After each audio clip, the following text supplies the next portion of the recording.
Hi, YouTube Pipe community. It's time for another exciting episode of Random Pipe, where I talk about stuff that's either pipe or not pipe related. Anyways, I'm smoking out of one of my little gray bows, and in it I am smoking some Pipes and Cigars Sugar Barrel clone. Been trying it out. It's pretty good. It's a little bit chilly here today. I think it's around -4, -6 with the wind chill. It's around -20. So today we're gonna talk about knives. I'm getting back into a hobby I haven't done in a long time, and that is knife making, and I haven't made one in a while. So I decided after this last hunting season I'm gonna make myself a hunting knife. And the neat thing about if you make knives, or it's a really interesting hobby, outside of your crazy blade shapes and stuff, when you get in more into like the certain blade shapes that are more of like the classic look and stuff, you'll start to learn more about them, and that some of these shapes actually, a lot of them actually have a functionality to them. They're not just there to make it look pretty, or you throw tactical in front of anything and everybody goes crazy for it. But anyways, this is the one I've been working on, and I've been working on it for quite a while. Like I said, I haven't had a whole lot of time. So this is what I got so far. And it is made from, let me set the old pipe down for a second. It's made from some high carbon steel, which if you guys ever think about getting into the hobby, either making knives, or for some of you guys that are super like do-it-yourselfers, you can make your own chisels for turning stuff on lathes and stuff, if you actually ever wanted to take it that far. But you gotta have high carbon steel. You can't go get your weldable steel from your local Ace Hardware or Home Depot or whatever it would be. So anyways, this is a high carbon steel. It's actually O1 tool steel that I'm working with right now, and I got one side done. I don't have the other side done. It's a slow process because I actually I grind. I should say I put in the grind by hand filing. I don't have one of those upright thin belt sanders to use, and I don't know if I would if I did.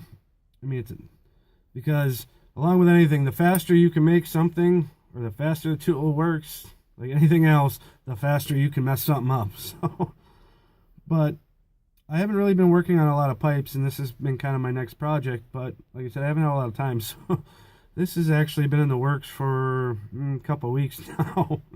Not that it does take a long time to hand file your grinds in, but like I said, I haven't had a lot of time to sit and just do it. Basically what it is, it's a drop point. It's going to be a hunting knife, kind of a hollow grind, a semi-hollow grind, and it's a drop point, which it has a functionality to it. A lot of hunters like these knives, in my opinion. A drop point is the quintessential hunting knife if you're going after larger game. The reasons are, I mean, I don't use, some people use a gut hook and they like those, but they're great for field dressing, and they're great for skinning any large game, just because it has more of a sweeping bevel to it. And with the drop point, which makes it nice, not that anybody wants to know this, but when you're in somewhere where you can't see, I'll show on this one, you can place your finger along, and it sits really comfortably where that drop point comes, and you can use your finger to guide when you're going in to do whatever you have to do. Keep it less graphic for any guys that don't hunt or field dress or care to even hear about that. So yeah, that's kind of what I was working on. You'll notice the handle has a weird shape here where I have it cut out. And the reasoning is, in case anybody has never noticed, and I'm sure some people probably have, because I talk with my hands a lot, that I have a short finger there from an unfortunate accident many years ago, which certain things to hold on to, I become a little, not uncomfortable, but they don't fit well. And with that weird, the way I have the handle cut in there, my short stubby finger fits in there really well. So this is going to be a hunting knife I'm working on for myself. I'll probably fit it with a nice mahogany handle, or maybe cherry. Why I didn't do it out of stainless, if anybody has actually ever thought about stainless, has its own certain heat treatment that you probably can't do on your own. The benefits to a steel knife, in my opinion, is that they hold an edge a lot better. They're easier to sharpen. And I guess for your survivalists, if I had time, I'd cut away to me making some fake fire sitting somewhere, throwing a lot of camo, and then I'd have to talk in a Batman voice. But, so I'll just do the Batman voice and pretend like I'm one of those survivalist guys. Well, the reason you want a steel knife is because if you have a flint and steel, it'll actually spark. As I sit here behind my house by a busy highway for a fire I made for no reason, so you guys think I'm a survivalist. But yeah, if you have a flint and steel, these will actually work on there. You just use the back and it'll actually spark really well.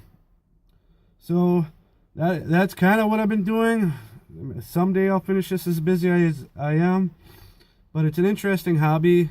If you guys ever wanted to try it, you can do it all with files and hand tools. And obviously you're going to need some kind of heat to heat treat this. You know, you're going to have to get it up to, I guess you give it a short synopsis. There's a lot of guys that do great tutorials on making knives.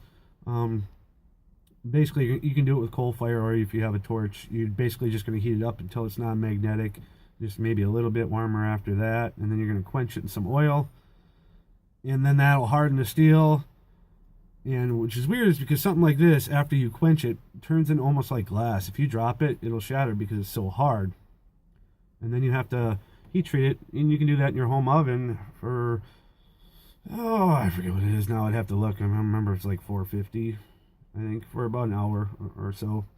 And then just let it cool off. And what that'll do is that'll soften the metal, and then take some of that real hardening out of it, because you want it hard, but you want it flexible as well.